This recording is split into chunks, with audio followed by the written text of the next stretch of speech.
Okay, good evening, everyone, and good moed. Nice to see some of you and to see the rest of you on the Zoom screens. And thank you so much for joining.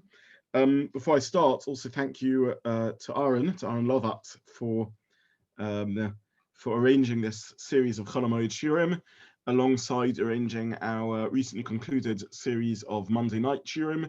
We're looking into the possibility of restarting the Monday night Shiurim after Yom Tov, but for now, Aaron, I just really want to say thank you very, very much for organising this, both the Chol Hamoed Shiurim and ongoing organisation of the Monday night series. Thank you. So the topic for tonight is really selected halachas, and I just wanted to look at a couple of I think interesting sugyas in around Sukkot related matters. I chose, I don't know how much time we'll have and how many we'll manage to get through, but I chose one from Sukkah halachas and one from the halachas of Arba Minnim. Obviously, one is spoilt for choice over this amazing chag with a wealth of mitzvahs, beautiful mitzvahs very much associated with the joy of this time of year. But there were just a couple that I happened to be looking into and I thought were worth sharing. So the first topic I wanted to talk about is that of Holchai Derachim, which means travelers. Now the Gemara in Sukkah tells us, and this is on the source sheet, source 1, that Holchai Derachim Paturim in our Sukkah. So it's a rather more extended Gemara, but the bottom line of the Gemara is that the Gemara tells us that Holchai Derachim, those who are traveling on ways, on paths, journeyers, travelers, are potter min sukkah. They're exempt from the obligation to sit in the sukkah. And then the Gemara gets into discussion about if they're traveling in the day, then they're exempt from sitting in the sukkah in the day, but at night they would have to dwell in the sukkah because at night they've already reached a place of residence, whereas if they're traveling at night, then they're even exempt from the sukkah at night. And this is the Gemara. I saw that Aaron's posted in the chat a link to the handout. For those of you who didn't have the handout, you can download the handout there. Thank you, Aaron. So this is the halacha that a Holchai Derachim, someone who's traveling on the way, is exempt from sitting in a sukkah. Why are they exempt from sitting in a sukkah? I mean, after all, there's a mitzvah to sit in the sukkah. The sukkah's teishvu shivas yomim. The pasuk is quite clear that we should dwell in a sukkah for 7 days. The whole of Sukkot, there's an obligation to dwell in the sukkah. Well, Rashi explains that this is part of a more general halachic principle, which we meet out elsewhere. The pasuk says, "B'sukkos teishvu shivas yomim." One should dwell in the sukkah for 7 days, which Chazal understood to mean one should dwell in the sukkah teishvu kein taduru. One should dwell in the sukkah in a manner akin to how one lives at home. So there's a rather more famous halacha called mitzvah. If one would be exceptionally uncomfortable in the sukkah, such that one wouldn't tolerate such living conditions at home, one wouldn't be obligated to live in the sukkah under those living conditions. Hence, if it's raining and the rain is coming through the roof, through the schach, we are allowed to leave our sukkahs. Why can we leave our sukkahs? I mean, a little bit of rain, we're not made of sugar. Why can't we stay in the sukkah if it's raining? So the patur, the exemption, is not ill health or pikuach nefesh or the normal parameters that exempt one from fulfilling a mitzvah, but rather the mitzvah simply doesn't make sense in this context, since the mitzvah is b'sukkah teishvu, to dwell in the sukkah, to live in the sukkah, in a manner analogous to how one lives at home. Ka'ein yeshivas bayis, Rashi says, in the same way as one lives in one's own home. Therefore, in mitzvah, if one is deeply uncomfortable in the sukkah, one is potter. Therefore, says Rashi, by extension, the same logic, and this is the Rashi printed under the Gemara in source 1, in the same way as the whole year, one doesn't refrain from traveling in order to engage in business or whatever reason one's traveling, one travels for business. Similarly, one is allowed to travel over Sukkot. The obligation, b'sukkos teishvu shivas yomim, means one should live in the sukkah like one lives at home, but one doesn't stay stuck in the home the whole time. One is able to travel, and therefore similarly one can travel on sukkahs even at the expense of being unable to sit in the sukkah. This is the Gemara and Rashi, and this hits practical halacha in the Shulchan Aruch, which I printed in source 2, in which the Shulchan Aruch simply says Holchai Derachim Paturim min sukkah. And again, the Shulchan Aruch gets into this discussion about if one's traveling in the day, then one's exempt in the day. However, at night, one would need to sit in the sukkah, and similarly, if one's traveling at night, one would be exempt in the night, and so on and so forth. So this is the Shulchan Aruch, the Psak of the Shulchan Aruch. The Ramah, the Shulchan Aruch carries on that if one does have to, if one travels and one arrives in a place where it's possible to obtain a sukkah, nonetheless, one should try to do so. And if we have time, we'll discuss a little bit the parameters of that. So that is the Gemara and the Shulchan Aruch. Now, this concept, this halachic concept, opens a series of questions. What exactly are the parameters of this allowance for one who is traveling? I mean, the classic example of this, as formulated in the Shulchan Aruch Harav, is very intuitive. Shulchan Aruch says, imagine you're traveling and you arrive in your resting point for the night, and it's out in the middle of nowhere. And one does what travelers used to do since time immemorial. You take out your blanket, which you've been carrying on your back, and you find a safe place, perhaps in off the road, in a safe ditch or somewhere hidden on the side, and you wrap yourself in a blanket, and you just make do with these uncomfortable sleeping conditions for the night. That's what it means to be a traveler. Or perhaps you rest underneath your wagon. This is how you travel. So Shulchan Aruch says this is the classic formulation of Mahalech B'derech, and the logic here is very simple. In the same way as when you leave home, you simply don't have a house to live in when you are traveling. Similarly, when you are traveling on Sukkot, you don't need to live in a Sukkah because you are out of the house. Holchai Derachim, you can live in the home in the same Sukkah in the same way as you live in the house, and therefore you don't need a Sukkah. So the easiest and most classic formulation is pretty clear. But how far do we extend this? I mean, what are the parameters of this allowance to travel on Sukkot and not sit in the Sukkah? Does this apply to someone who is in their office, who goes to work over Sukkot, over Chol HaMoed, and is sitting in their office? Are they exempt from sitting in the Sukkah? And what about the commute to work? The commute to work, one is traveling whilst one's commuting to work. Would such a person be able to not eat out of the Sukkah?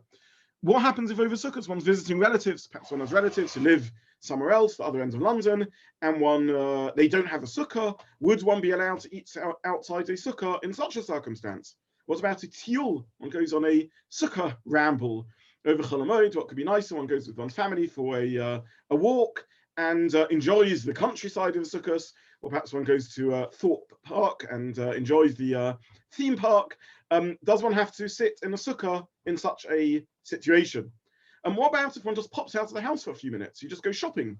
I mean, in that case, do you have to sit in the Sukkah? Well, no, it's a normal thing to go out of the house and therefore to go shopping, and therefore you wouldn't need to sit in a Sukkah in such a situation. What if one goes away for a few days and stays in a hotel? Does one need a Sukkah in there? So this is the sort of questions, the open-ended questions that we begin thinking about when we read this line in Shulchan Aruch. What exactly are the parameters of this? Now, it's oft spoken about one proposed limitation to this halacha, and the reason this limitation is discussed so much is because it affects a very common Chol HaMoed activity, which is a tiyul, an outing, a trip on Chol HaMoed.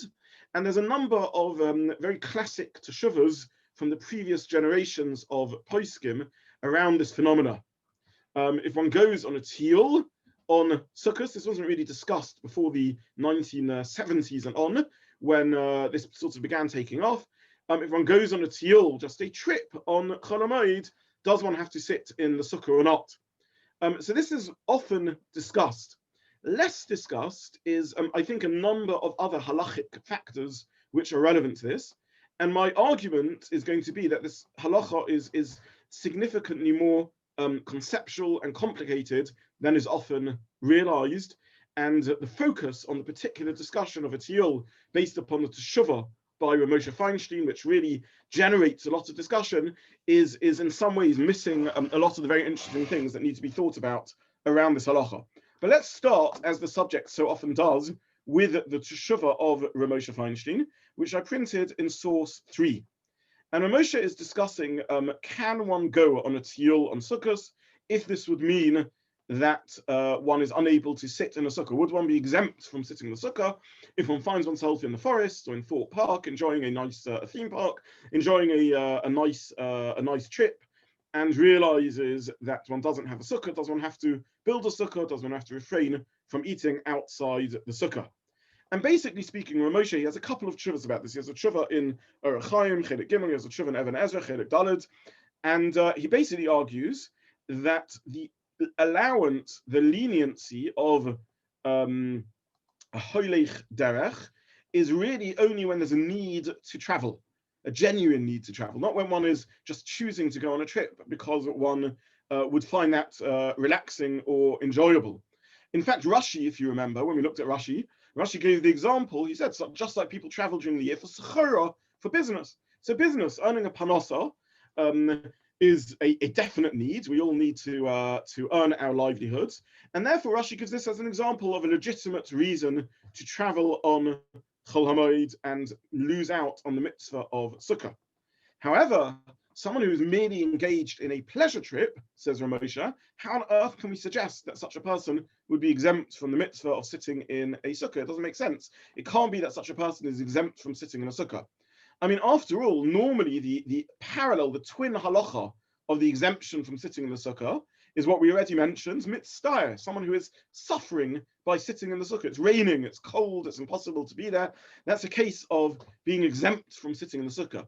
Merely enhancing one's enjoyment by sitting, by using enhancement of enjoyment as a justification and allowance not to sit in the sukkah, that, says Ramosha, is simply not tenable. That's not enough of a leniency to allow one to sit outside the sukkah. He gives a sort of thought experiment to justify this. He says if someone would be more comfortable sleeping out and outside the sukkah, you would enjoy sleeping outdoors, perhaps in Israel, where it's very hot and humid, and you like sleeping on your balcony, your porch in Israel under the open skies. This means to say that perhaps for a few weeks a year, this person simply doesn't sleep inside their house. They only sleep outdoors on their balcony. Would you say that such a person is exempt from sleeping in the sukkah? What would be the logic to say they're exempt from sleeping in the sukkah? Well, if sleeping in the sukkah parallels how you live in the house, teishvu k'ein toduru, live in the sukkah in the same way as you live at home. Well, since you choose never to sleep in your bedroom during the humid weeks, if sukkah falls at a humid time of year, you choose to sleep in the balcony. You don't need to sleep in the sukkah. So Moshe clearly, not clearly, this is ridiculous. This wouldn't be an allowance. This is simply someone who enjoys being outside the sukkah. Enjoying being outside the sukkah isn't a reason for exempting one from sleeping in the sukkah. Mitzvah, a genuine need, being in pain or needing to travel to earn one's livelihood, that's a reason to sleep outside the sukkah, but not just for enjoyment. And a trip, after all, is an unnecessary luxury, says Ramosha. Therefore, one would not be able to involve oneself in a Chol HaMoed outing if this would mean eating outside the sukkah. This is one argument he puts forward. He put forward other arguments also. He says, in general, one should be cautious about negating mitzvah saseh, positive commandments, even when they're not obligatory in every circumstance. To dismissively remove oneself from a chiyuv is something one has to be careful about. He brings a Gemara in Menachos, which says that be'idun derischa, at a time of danger when Hashem is angry, someone who hasn't fulfilled a mitzvah that they could have fulfilled, but they're not mechuyev, they're not obligated to fulfill, is in danger, will be punished for such a zilzal, such a lack of care over mitzvahs. By the way, this is why the men here in the audience wear tzitzis. Tzitzis is not a chiyuv, meaning to say, if you are wearing a four-cornered garment, then you have to put tzitzis on them. But who asked you to wear four-cornered garments? I mean, most of us don't naturally wear robes or four-cornered garments. Nonetheless, we choose to put ourselves into a situation of wearing tzitzis, even though we're not obligated to so do, in order to fulfill the mitzvah, based on this Gemara Menachos. So you see this idea that choosing to fulfill a mitzvah rather than finding a way of avoiding the mitzvah is appropriate behavior. So says Moshe, look, even if you are exempt from sitting in the sukkah because you're on your tiyul, this is a lack of appreciation of the mitzvah, as opposed to someone who has no choice, has to travel because of work related pressures. So this is Ramosha's argument, and there is a string of poskim. I'm not going to go through all of them, who broadly speaking agree with this line of thought. There's a tshuva of Rabbi Yosef in which he adopts a similar stance. There's a tshuva of Rabbi Shlomo Zalman in which he adopts a similar perspective, and they tweak the arguments here or there, but this is the view of many. Reb Shlomo Zalman puts forward an argument that in general on Chol HaMoed, we don't want Chol HaMoed to become something which is open 3 days in which one puts onto Chol HaMoed, if one's anyway off, so one leaves jobs to do on Chol HaMoed, and there's a whole string of halachas around this issue. So one isn't allowed to haircut on Chol HaMoed, one shouldn't cut one's nails. Ashkenazim anyway don't cut nails on Chol HaMoed. Various things like that. Why? Because we want to ensure that one will do it before Yom Tov and not push off jobs to Chol HaMoed. Laundry perhaps included in the same thing. So he says, look, a tiyul is something one can do before Chol HaMoed, after Chol HaMoed. Who asked you to do it on Chol HaMoed? And again, to put oneself in a situation where one will be exempt from the mitzvah sukkahs because of this tiyul is something that's not appropriate. Now, I think that as important as this tshuva of Ramosha Feinstein is, there's a lot more to be said on the topic and around the fundamentals of the issue. And in fact, in Ramosha's core points, one can question them and one can quibble them.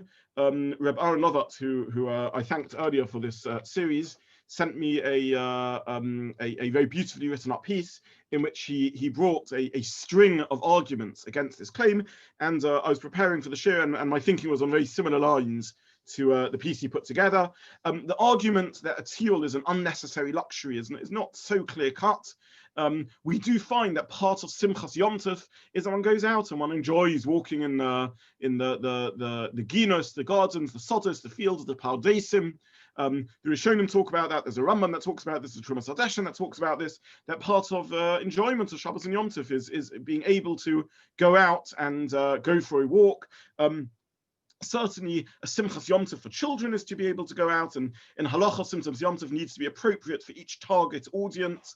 So you see in Halacha that different parts of the population have different ways of celebrating Yom Tov, and certainly for many people, a tiyul is an appropriate way of celebrating Yom Tov also, and a nice way to do it. More than that, it's not clear cut that every society is different. And nowadays, where outings have become a norm, to argue that one wouldn't be able to go out on Yom Tov and Chol HaMoed when this is something that are expected is not a simple argument to make.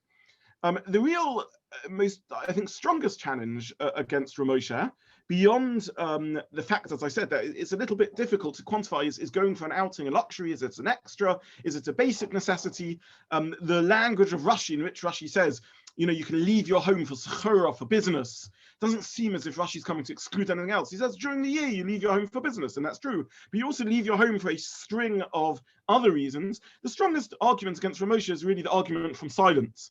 Were this halacha to be true, that one can only leave their home for something like sechura, for business necessity, rather than for other needs, one would expect this to have been spelt out explicitly by the Rishonim, or indeed the Shulchan Aruch. The Shulchan Aruch doesn't say anything about that. It just says a Holchai Derachim, someone who's traveling doesn't need to sit in the Sukkah. He doesn't quantify the purpose of the travel and make it and say it's only when it's a strict necessity to travel for this reason.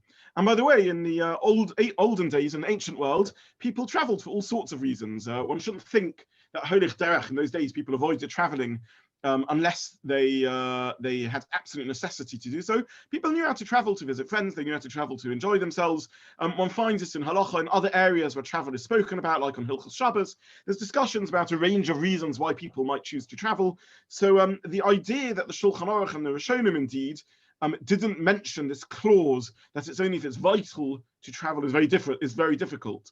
So there are many who I think legitimately take a different stance to Ramosha, including probably most prominently in the last generation of poskim Rav Elyashiv, and they don't believe that this limitation of necessary, essential travel is correct, and they would argue that any travel is allowed if it's a genuine travel.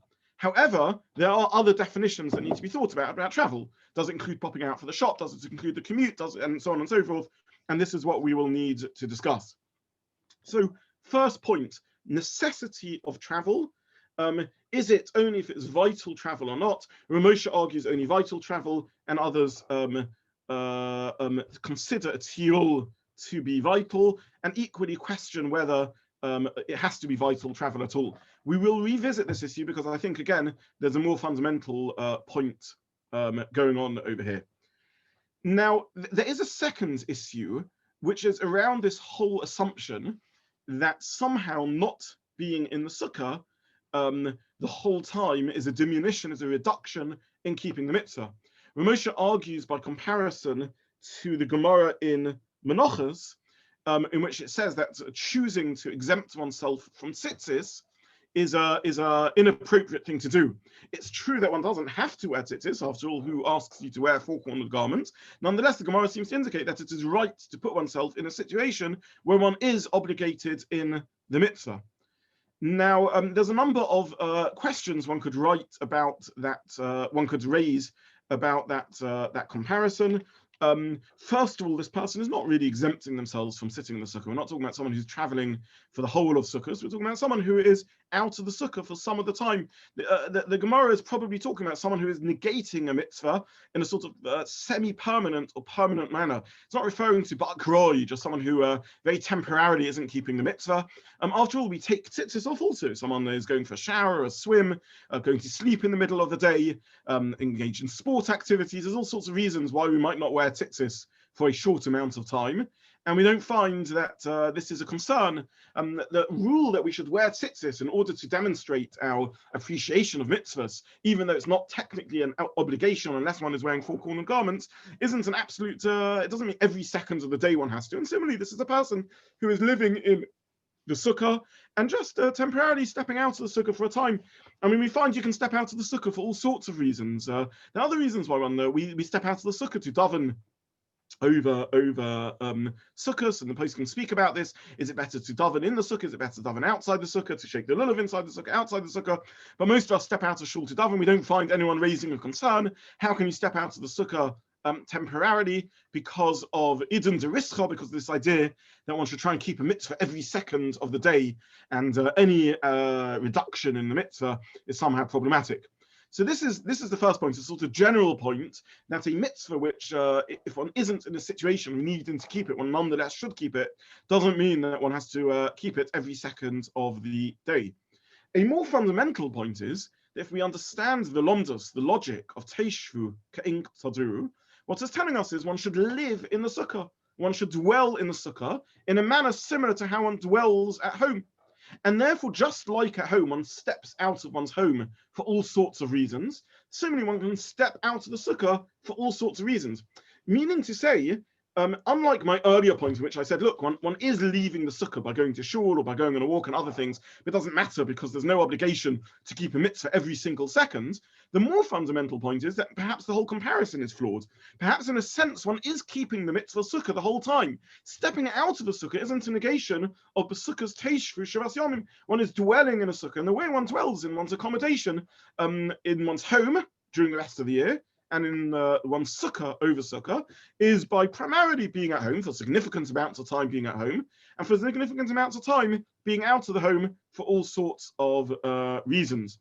So this is the second point, that the whole the assumption of Ramosha that one somehow is undermining the mitzvah by going on a journey seems to lose the logic behind the allowance of sitting outside the sukkah, which is that this is the way to dwell in the sukkah. One dwells some of the time, and some of the time one steps out, and some of the time, indeed, one doesn't have a dwelling place at all, because this is what it means to be a traveler.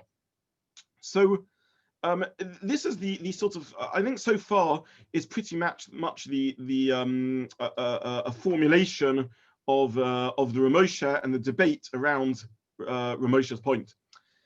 I think, however, there's something more important, more central that needs to be said on this, which we've touched upon, but I just want to sort of spell out and bring more into the open, which I think needs a little bit of clarification.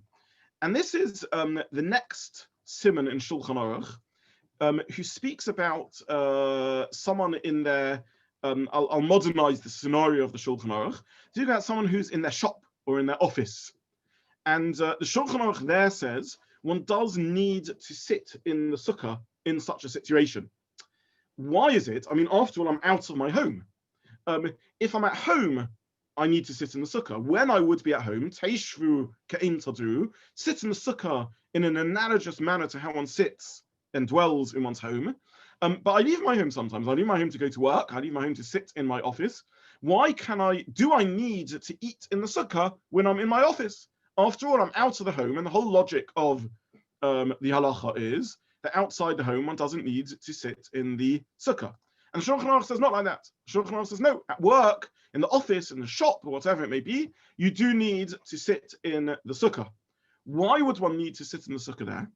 And the answer is that there's nothing magical about the word home over here. The point is one in a dwelling accommodation? A traveler doesn't have a dwelling accommodation. Let's take the most extreme example, the Shulchan Aruch Harav scenario, which is someone who's literally sleeping rough. They're traveling from A to B, and overnight they stop and they pull up their wagon on the side and wrap themselves in a blanket and go to sleep under the wagon or in a local ditch. This is a person who simply doesn't have a home. There's simply someone who is out of the home completely. Or indeed, arguably, which we'll see later, perhaps someone who's completely out of the home because they're going on a teal Sukkot outing. However, in the office, one is in a place of accommodation and residence of sorts, which is one's office. And normally that's where one lives through the day. What does one do in one's office? One eats one's lunch there, perhaps. One perhaps, if one has the luxury of a private office and is tired, puts one's head down for a few minutes. One lives in the office as an accommodation place. And therefore, there, says the Shulchan Aruch, the logic of Holchai Derachim, of being a traveler, wouldn't make sense to exempt one from the mitzvah to live in the sukkah. The pasuk says, "Sukkah teishvu." You should live in a sukkah. All your accommodation should be in a sukkah. Just because teishvu ka'in tadu, if you're traveling and accommodation less, you don't have an accommodation, you are homeless. Therefore, you don't have to live in the sukkah. Doesn't mean in the office, for example, which is a place of accommodation, one needs to one exempt from the sukkah. And I think this discussion brings us to think a little bit more carefully about what the allowance of teishvu ka'in tadu is. What is this limitation of dwelling in of travelers being potter? And it seems there's a fundamental machlokas. I think there's at least two separate debates revolving around here, and actually a third, which we probably won't have time for this evening, which are often merged into one and not thought about separately.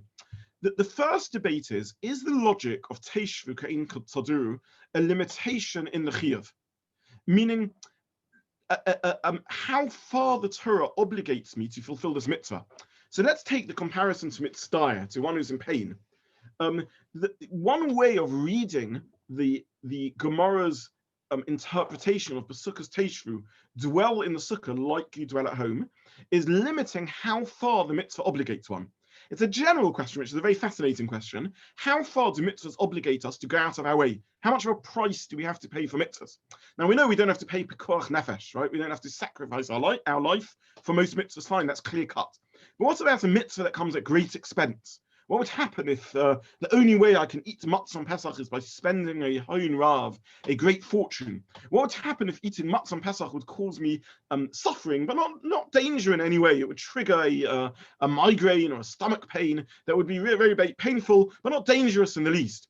So these are extensive discussions in halacha. What are the financial limitations of mitzvahs? What are the health concern limitations of mitzvahs? Beyond the sort of relatively easy black and white pekuach nefesh.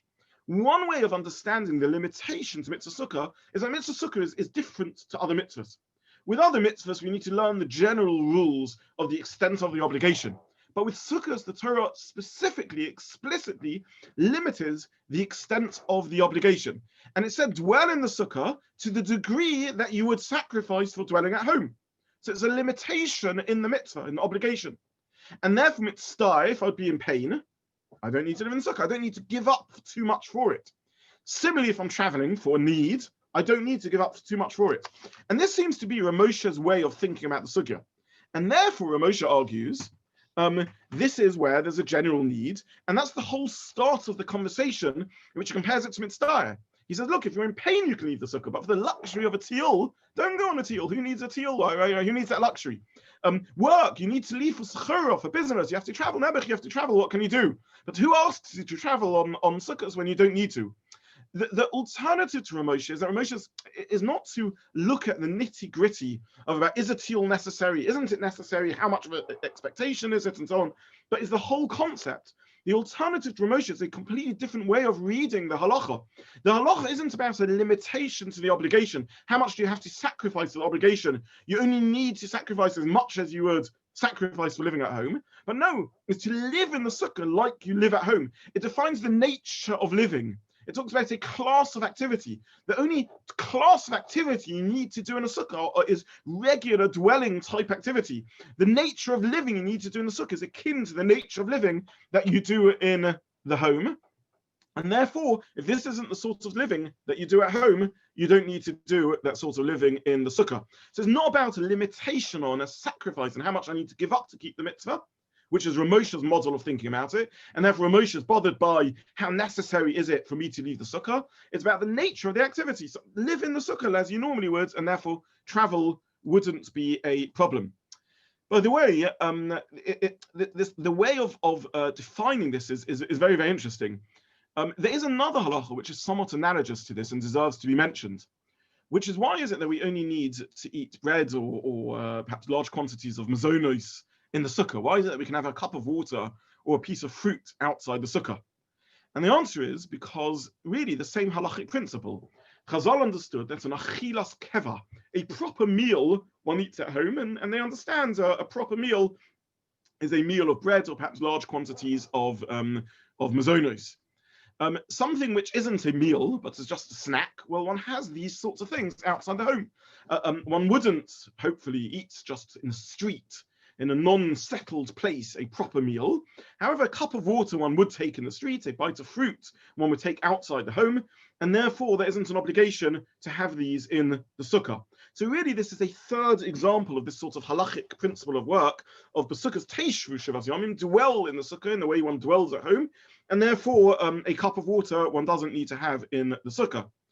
Interestingly, Rabbi Zobin takes a very particularist stance.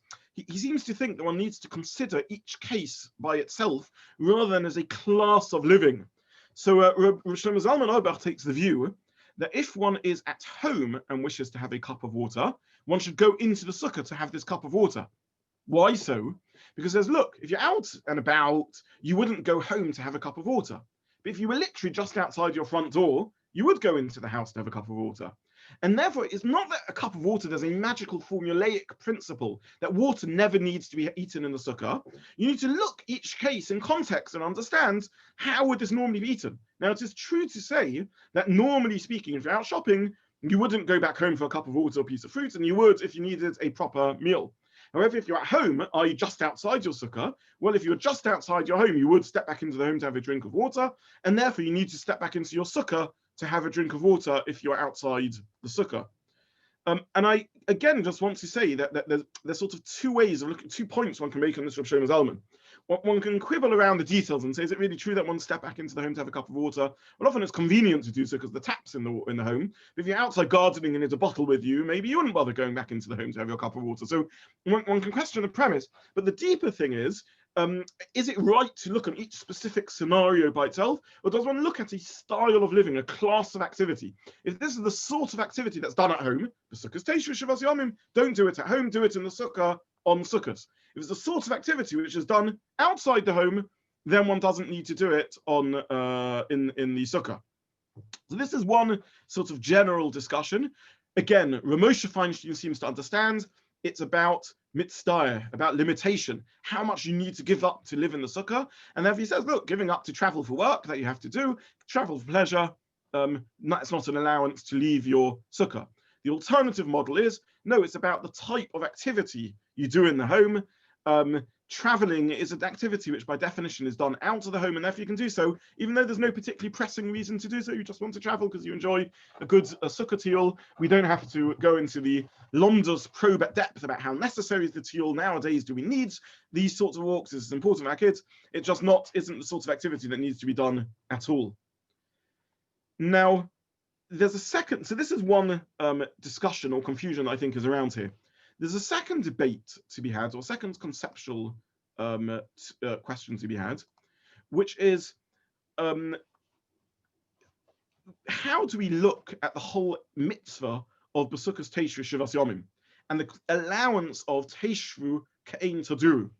Is it saying that every time I leave my home, I'm potter, I'm exempt from the mitzvah of living in the sukkah because I've left my home? Or is it saying, if you are homeless, if you don't have a home, then you don't have to live in the sukkah. If you have a home, then your dwelling place should be the sukkah, and you should do all your home things there. If you remove yourself from possessing a sukkah, if you are removed, you are homeless from a sukkah, then your equivalent is, and you're homeless in general, you don't have a home, then you're exempt from the mitzvah sukkah. Meaning to say, let's say I have my home, I have my sukkah, and I travel half an hour to go shopping in a local shopping center. Am I a Holchai Derachim? Am I a traveler who's exempt from sukkahs? Well, it is true to say that I'm out of my home. And it's true to say it's a perfectly normal thing to leave your home to drive half an hour to go shopping. But on that, the Pasuk tells you, Besukkos Teishru Shivas Yomim. You should dwell in the sukkah. There's a mitzvah to dwell in the sukkah. So why should I be exempt at that point from going back home if I wish to have a meal and making sure I eat that in the sukkah? When would the allowance of Holchai Derachim apply?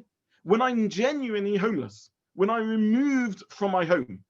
That doesn't mean to say I don't have a home somewhere around on planet Earth and the globe. But it means to say that at the moment now, I am removed from my home. My home isn't accessible, reasonably so, for me to use. I'm removed from the home being my place of residence. That's what I mean when I talk about homelessness. It isn't my place of residence. The Gemara is teaching us, Besukkos Teishru K'ein Taduru, that if you are removed from having a home as a place of residence, then you are exempt from the mitzvah of Yeshivas Sukkah. Now, what does this mean to say? This means to say that we need to look at each scenario by itself and understand it. And let's just take some of these scenarios. When I am commuting to work, I'm on the tube going to my office. Am I removed from having a place of residence? Absolutely not. I have my home, back home. I have my office, which is my other place of residence. What the patur, the logic of being exempt from the Besukkos Teishru Shivas Yomim wouldn't make sense in this case. The pasuk is telling us the chiyuv is no, make sure you dwell in your home. What would that involve? If you want to eat something, get back on the tube, go back home and go to your sukkah in order to eat. If you're in transit, if you're going from place to place, you're moving from location to location, that's where the allowance of Besukkos Teishru Shivas Yomim would apply. And for this reason, it's very clear in many of the poskim that we need to quantify what sort of trip would be included in the allowance of Teishru K'ein Taduru. For example, some poskim say it's only if I leave the town, if I'm out of the city, if I'm out in the countryside. Other poskim say it's only if I'm in transit, if I'm not going to be returning home today, if I'm not just on a day trip where I'll be coming home, but I'm going from place to place. So in that situation, you can argue that you at this point in time, you're on transit, you don't have a place of residence. There you could argue this is akin to the scenario of the Shulchan Aruch Harav. You are like that traveler who nebuch is going to have to pull up, wrap themselves in a blanket, and sleep on the road. Now, thankfully, we have more luxurious conditions now. So you're not going to be sleeping on the road. Indeed, hopefully by nightfall, you'll be in another place of residence, or perhaps you'll be on the sleeper in the train and you'll be journeying you'll be sitting in your comfortable bus seat or coach seat or aeroplane seat or car seat and journeying from place to place. But at the moment now, you don't have a place of residence. A trip, which is merely a visit to someone else, but you're still in the same locale, the same location, the same city as your home, or indeed you're going to be returning home, you're out of the city, but you're going to be returning home that night, you don't not have a place of residence, you have a place of residence, you're simply outside the place of residence at the moment. This is no different to popping out to the shop for half an hour, going to Kosher Kingdom or Tapuach. This doesn't mean that you are Holchai Derachim at that point. And this principle, unlike the principle of Ramosha Feinstein, is not hidden in the language of the Rishonim, the Shulchan Aruch. We asked on Ramosha Feinstein if they only meant a necessary journey. Why didn't they spell this out? Good question on Ramosha.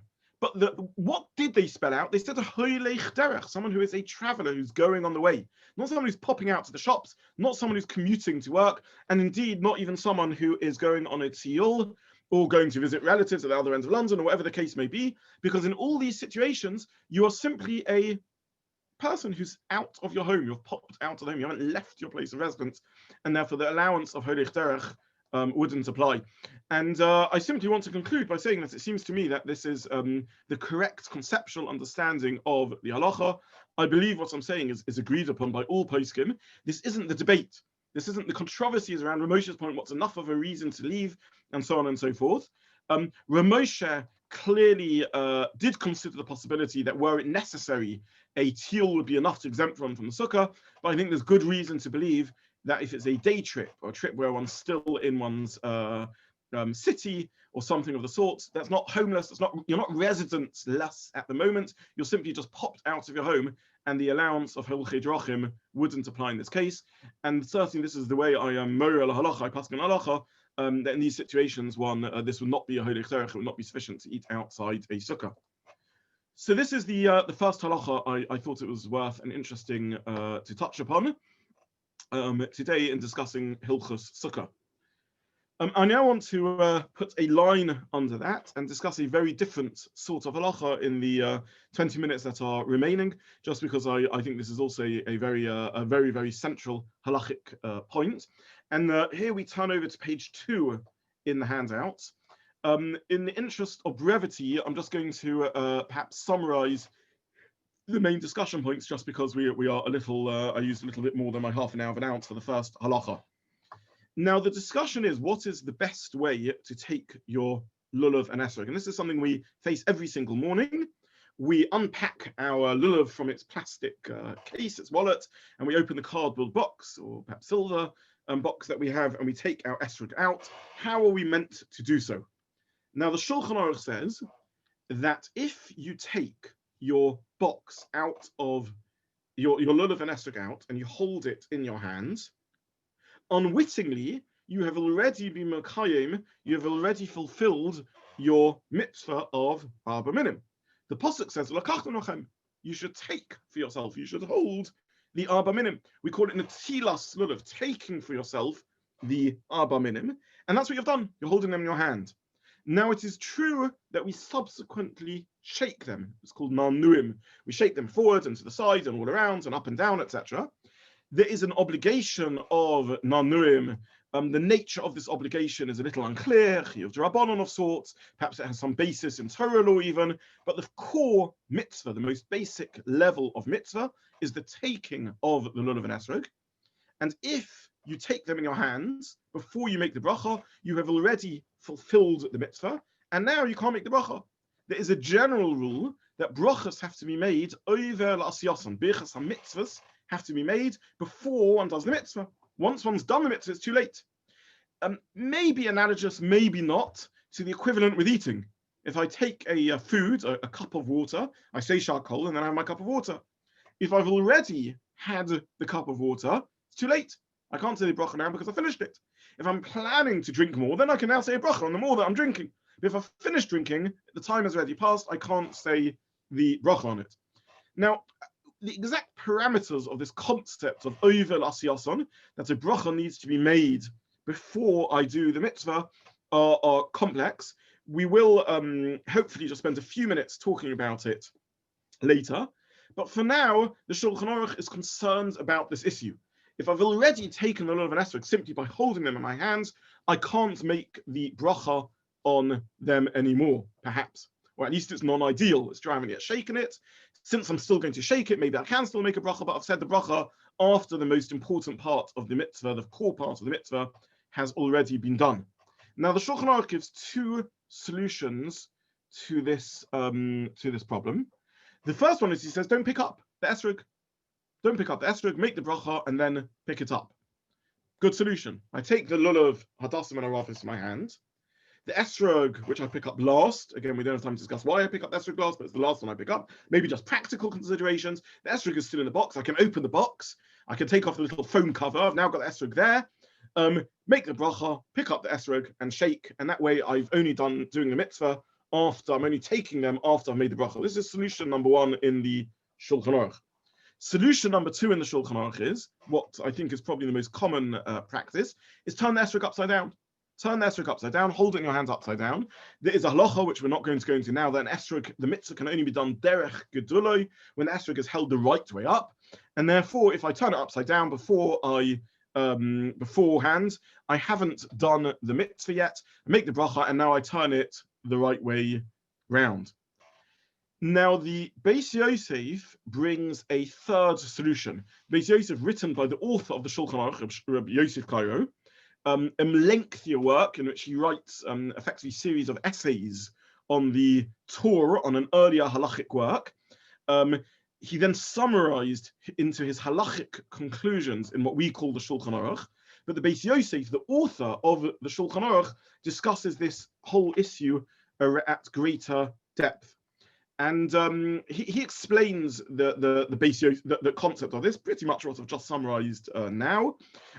He's basically says he wants to balance two concerns. You could say, just make the bracha and then pick everything up. That would involve, however, a gap or a delay between doing the mitzvah, making the bracha and doing the mitzvah, which is not desirable. We want to make the bracha and immediately do the mitzvah straight away. Therefore, we come up with these solutions. Says the Beis Yosef, I have another solution, which is to have kavanah, intention not to fulfill the mitzvah.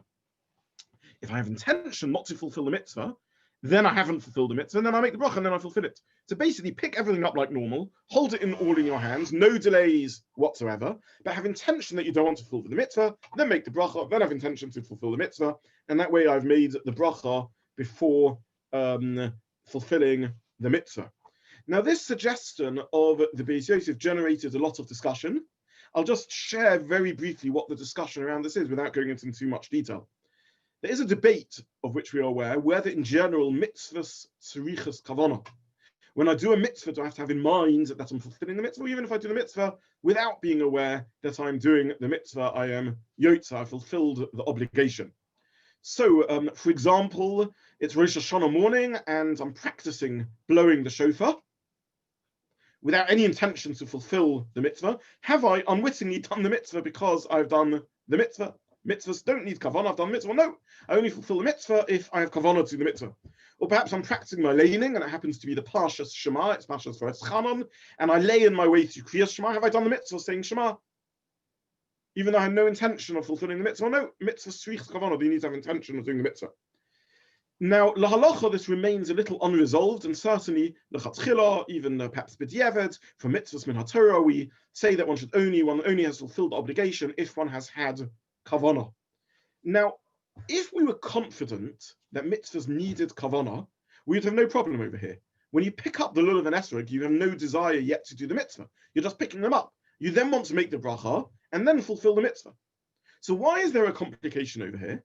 The complication is because we're worried, we are concerned for the possibility that mitzvahs don't need kavanah.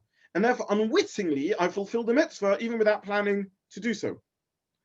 In which case, how does it help to have intention not to fulfill the mitzvah?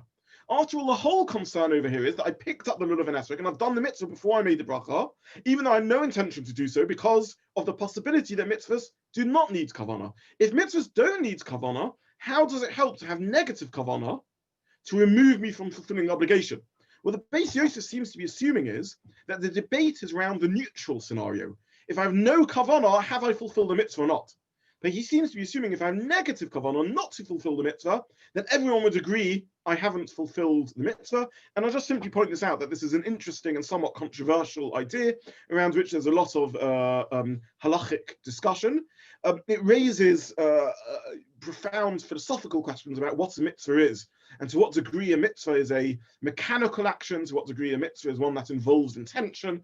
Can it be a ma'aser mitzvah without intention or not? These are very, very interesting discussions beyond the scope really of this shiur. However, the Beis Yosef mentions this as a third solution, don't have kavanah, but he doesn't bring this in his Shulchan Aruch. In his essay on the Torah, he raises this possibility. On the Shulchan Aruch, he doesn't raise it. The Vilna Gaon was a big fan of this suggestion. The Vilna Gaon thought this was the best suggestion. It avoids having to take your esrog and turn it upside down and so on and so forth. He just said have kavanah not to be yotza till you take the mitzvah, till you take the esrog and make the bracha, and then you have kavanah to be yotza. Now, after the Vilna Gaon makes this point, he says two other very fascinating things. The first thing he says is, I actually don't think this whole discussion is the correct one. He says, why should you not be able to say the bracha after you've done the mitzvah? Now, there are two formulations, languages used for mitzvahs. Sometimes in the infinitive form, like leishev basukkah, to sit in the sukkah, or gvoya mezuzah, to put up a mezuzah. We could have made the bracha in that form, litoil lulav, to take a lulav. The language there is at least understood by Chazal to be in the future tense. You have commanded us to take a lulav, and therefore the bracha has to be made before I do the mitzvah. However, says the Vilna Gaon, in this case the bracha is phrased in the past tense, al netilas lulav, on the taking of a lulav, which can refer to the past as much as it can refer to the future, and therefore the Vilna Gaon believes one can make the bracha even after fulfilling the mitzvah, an exception to the rule of over lasiyaston. This is the first point he makes. One attack, if you like, over the whole concern of the Shulchan Aruch of over lasiyaston. The Gaon says, don't get so worried about it. Netilas lulav the bracha can be made even after doing the bracha. Analogous to al netilas yadayim. Thank you, Adam. Another good comparison. In al netilas yadayim, we wash our hands and then we make the bracha. There's a lot of discussion, halachic discussion, about what that bracha is going on. Why do we make the bracha after we wash our hands? It's a general rule in mitzvahs associated with tahara, like mikvah and like netilas yadayim, that we make the bracha afterwards. But possibly the answer to the question is that indeed the bracha is phrased looking backwards, and therefore, or including at least looking backwards, and therefore the bracha can be made after having done the mitzvah. So this is the Vilna Gaon's first point. But then he makes a very, very fascinating point.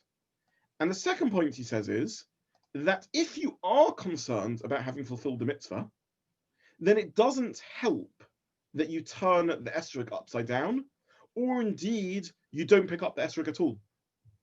How so?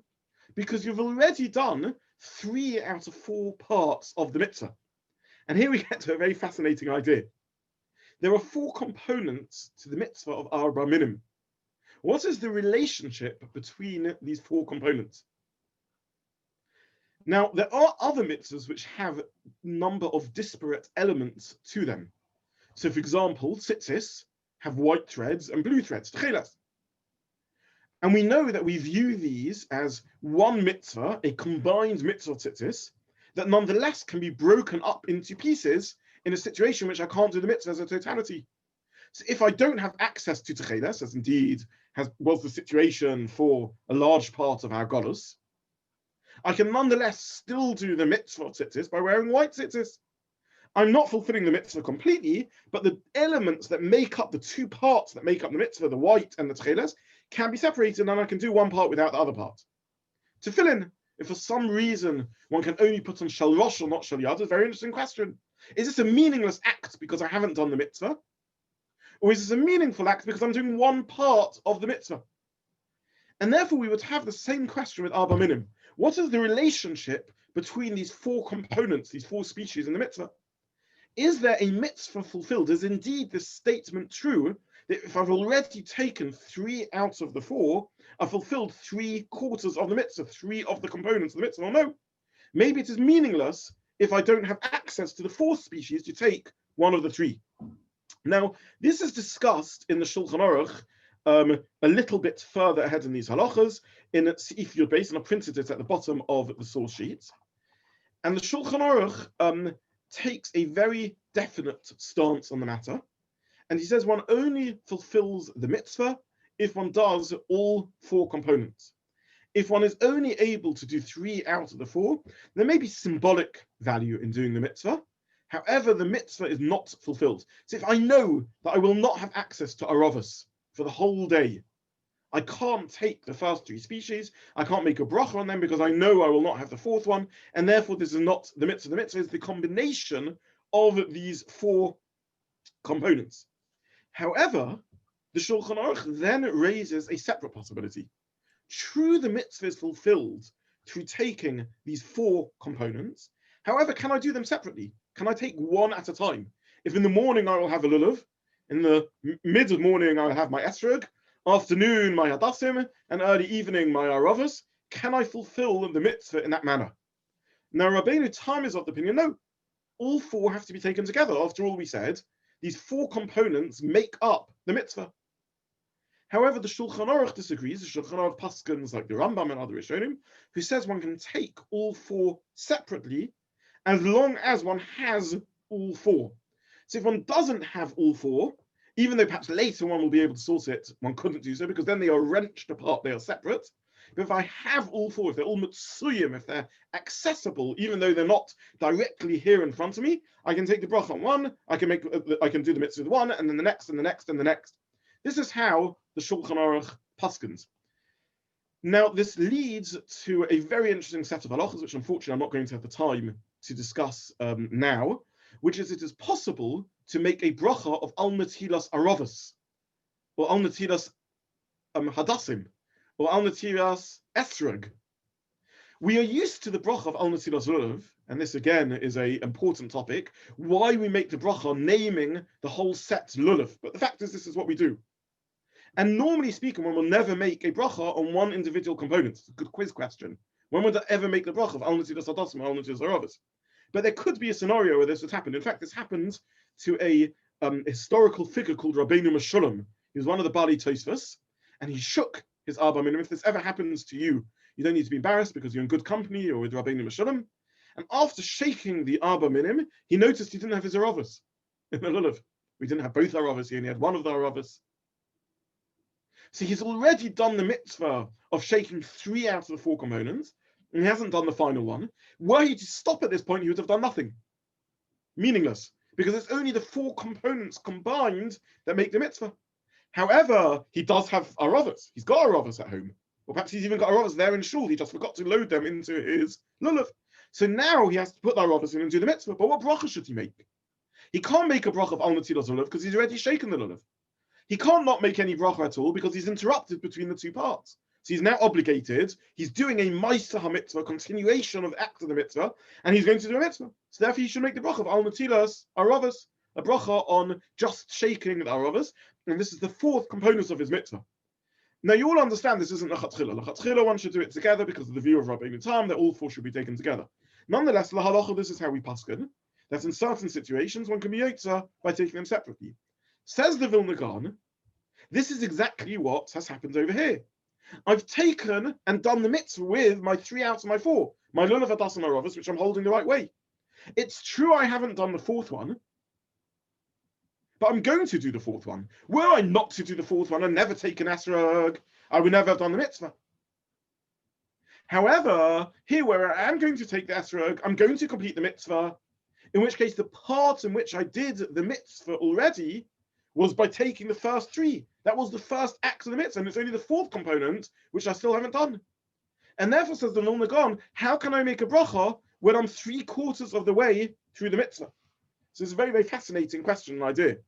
Now, this question was actually raised by the Bach several hundred years before the Vilna Gaon, of Yoel Sarkis, hundreds and plus years, 150 years before the Vilna Gaon. He already raised this question. He says, I'm not bothered. It's true that I've done 3 out of the 4 parts of the activity, but they are only retroactively considered a mitzvah by taking the 4th part, the esrog, and turning it the right way up and shaking that. So at what point does my 3 parts of the activity, my taking the lulav, spring to life and become a ma'aseh mitzvah? Only an act of a mitzvah, only when I take the 4th one, when I take the esrog. And therefore I can make my bracha now, as long as I haven't taken the 4th species, because it's with the taking of the fourth that the whole thing becomes a Maisa HaMitzvah, an act of a mitzvah. The Vilna Gaon, however, takes a different stance, and the Vilna Gaon is of the view that since I've already taken my lulav and done those activities, this is still considered, this is no longer considered Ovelas Yason, particularly because the text of the Beracha is Al Netilas Lulav, and that's the most significant element of the Beracha. I've run out of my allotted time, so I will stop there.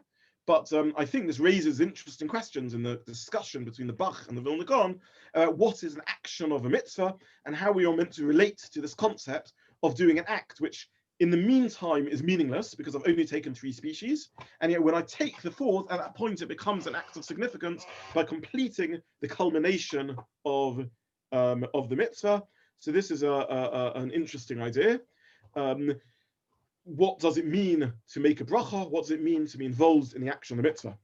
I'll conclude simply with sharing a couple of the thoughts about why mitzvahs should be made, brachas, should be made over l'asiyason. Why is it that we need to say a bracha before we do the mitzvah? And the Ritva on the Sukkah says a couple of reasons.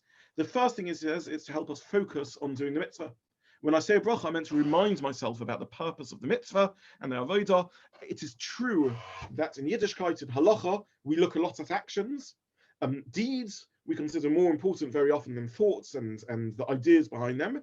That is correct, but nonetheless, clearly a mitzvah in which one is involving the mind and the thought process in doing the mitzvah. This is a more significant and full mitzvah, and therefore Chazal created the obligation to always say brachas before we do mitzvahs, to enhance the mitzvah and make it complete mitzvah. And therefore, the more we understand about the mitzvahs we are doing, the better the mitzvah is. And this is the first idea the mitzvah says. The second reason the mitzvah says why we say brachas before we do mitzvahs is because avodah shebelev, the internal work, all the mind's work, the emotional work, the intellectual work, always should precede the world of action. The action should be an expression of inner content and inner spiritual life, and therefore we say the bracha before we do the mitzvah. And again, these are clearly ideas which bear relevance to us all. But this is the story of why we take the lulav and esrog, why we turn the esrog upside down, the view of the Gaon that there's no reason to do so, the psak halacha, which is the minhag that we do so, and the rare and unusual bracha of al netilas adasim or al netilas arabas. So I wish everyone a good Yom Tov, Chag Sameach. You take one question. Yes, David. On the earlier part, the mitzvah of v'samachta b'chagecha, does that only apply on Yom Tov or Chol Hamoed as well? It applies even on Chol Hamoed. So if it applies even on Chol Hamoed, why can't we say that if you're mitzvah in the Sukkah, you've got a double reason for coming out because your Simchas Yom Tov will be reduced as well? That it is correct that that the reduction in Simchas Yom Tov is of halachic significance. Nonetheless, that wouldn't trump the obligation of B'sukkos Teishvu Shivas Yomim. We take this in relevant halachic consideration when it comes to how long you wait the first night for rain to stop, right. For example. Simchas Yom Tov is a factor there. Nonetheless, it wouldn't be enough to mean that you don't have to sit in the sukkah at all, were it not for the limitation of mitzvah. One will be able to get on Simchas Yom Tov through some other form.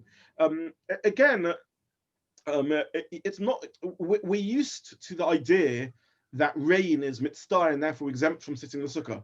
But the truth is, one could find ways of dealing with it, right? One could, were the halacha to cope with the rain, we deal with it. You know, we all walk to shul on Sukkot or at any time of the year, and we get a bit wet, and we put our overcoats on, and we go to shul, and it doesn't contradict our Simchas Yom Tov. We can manage with it. We can cope with a little bit of rain. So there would be ways of sitting in the sukkah were it raining and coping with it. The halacha of mitzvah either says there's a limitation to how much coping you have to do uniquely for this mitzvah, or the mitzvah is defined by a normal way of living, and it's not a normal way of living to sit with an umbrella inside your own home. But we could find ways of dealing with it. Taduru is not to sit in the rain. Sorry? Taduru would not be. That's right. That's right. But that's why Simchas Yom Tov alone wouldn't be enough to create that allowance. Okay. Thank you. Okay, so we'll stop there. And thank you so much to you all for joining. And I'm always honoured by your attendance. Thank you. And I look forward to seeing you over Yom Tov. Those who are able to be there, look forward to seeing you over Yom Tov. Be well. Sure. A good kvittel. A good kvittel, indeed.